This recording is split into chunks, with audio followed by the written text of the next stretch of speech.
Prière pour les défunts. Comprendre la position des protestants. 1. Leur Ancien Testament est différent de notre Ancien Testament. Le livre de Maccabée, dans lequel il est recommandé de prier pour les morts, n'existe pas dans leur Ancien Testament. Je l'ai déjà exposé dans mon texte précédent. 2. De nombreux passages de l'Ancien Testament, tels que Isaïe chapitre 8, verset 19, Deutéronome chapitre 18, verset 11 à 12, Lévitique chapitre 19, verset 3, ou Samuel 1, chapitre 28, interdisent tout contact, toute communication avec les morts.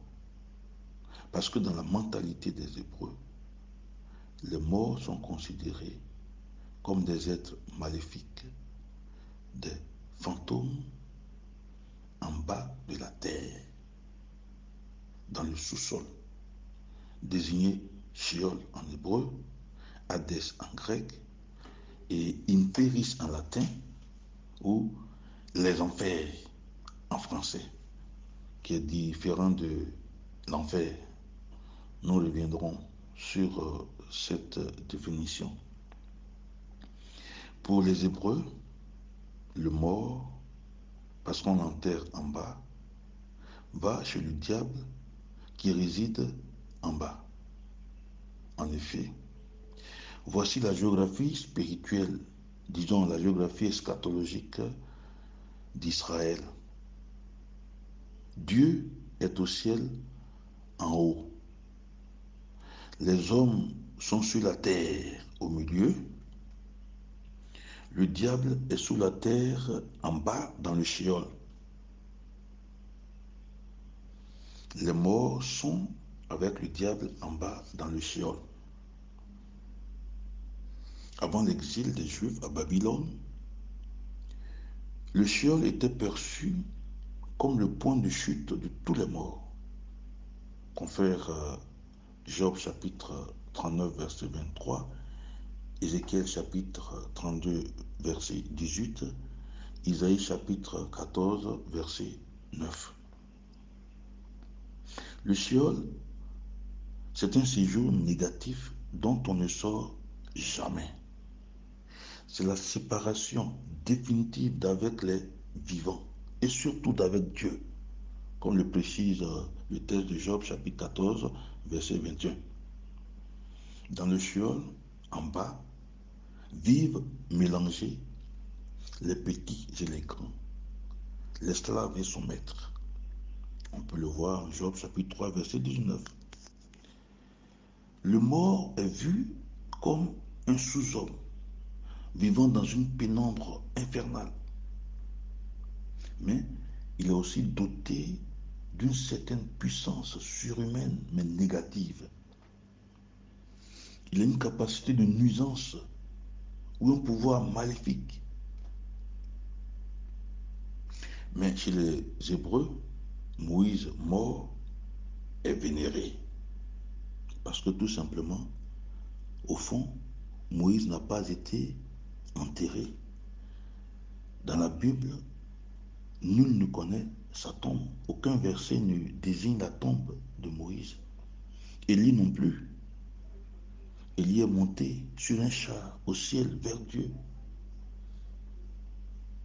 Donc les deux, Moïse et Élie, sont certes morts, mais ils sont fréquentables. Parce que eux, ils ne sont pas allés en bas. Ils sont allés en haut vers Dieu. L'idée du Sheol était tellement négative que les livres du Lévitique, du Deutéronome, de Samuel interdisent tout contact avec ses habitants qui sont les morts. Aussi les rites funéraires des Hébreux avaient-ils un but, c'est-à-dire canaliser le défunt et son mauvais rayonnement. Éloigner le mort le plus loin possible des vivants. Mais après l'exil, on commence progressivement à se présenter le séjour de mort, c'est-à-dire le Sheol, ou l'Hadès, ou le Inferis, ou les enfers. On commence à se présenter ce séjour de mort comme un lieu où subsistent des compartiments différents. En haut, les personnalités enterrées avec honneur et dont les corps ont été embaumés avec soin. En bas, là-bas, dans une sorte de trou, les esclaves, les bandits, les incirconcis, les brigands, les suicidés, dont les corps n'ont pas été embaumés. Puis, à l'époque de Jésus, disons à l'époque de la colonisation des Grecs, des Romains surtout, face aux difficultés et surtout face à la mort brutale du martyr ou de l'innocent, la foi juive se met à admettre que le juste mort, à cause de sa foi en Dieu, ne pouvait pas vivre éternellement dans le Sheol avec les mauvais. Cette idée est exprimée dans les psaumes, psaume 73, 23, 28, psaume 16, 9 à 1, etc. Le séjour des morts n'est plus vu comme un lieu diabolique de souffrance. Il est désormais doublement compartimenté en fonction des valeurs morales. D'un côté, les justes, de l'autre, les impies. Seuls les impies y souffrent. Les justes y vivent, mais ne sont pas rompus de la communion avec Dieu. Ils y attendent un réveil à la fin des temps pour une vie pleine avec Dieu. Les textes tardifs de l'Ancien Testament expriment bien ce retour prochain à la vie.